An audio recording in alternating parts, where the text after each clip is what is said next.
But she walks into The View, and you would think that would be an interview, and you know what they asked her? They gave her a softball, an easy question. Really propaganda. They said, can you name a single thing where you disagree with Joe Biden? Now, let's back up for a second, because remember, Kamala Harris's entire campaign is to pretend that she hasn't been the vice president for the last 3.5 years.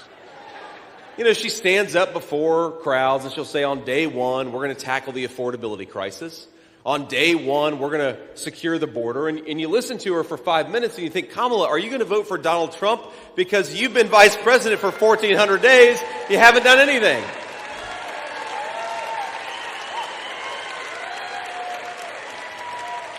So you think after all this time of thinking about how she would do things differently from Joe Biden, she would have a well-prepared answer for the interviewers on The View. Well, they ask her one thing you would do differently from Joe Biden. You know what she says?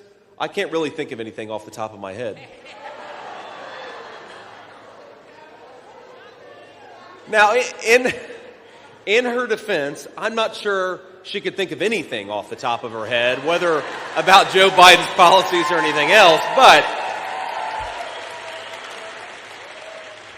think about this. For the last 2 months, Kamala Harris has been telling the American people that she's going to do things differently than Joe Biden, where she increased the cost of groceries by 25%. The average Michigan family is paying $1,000 more per month. That's $12,000 per year to afford today what they could have afforded when Donald Trump was president. The border is wide open thanks to our illustrious border czar, Kamala Harris, and her entire campaign has been to pretend that she doesn't bear any responsibility for the policies, even though she's the sitting vice president.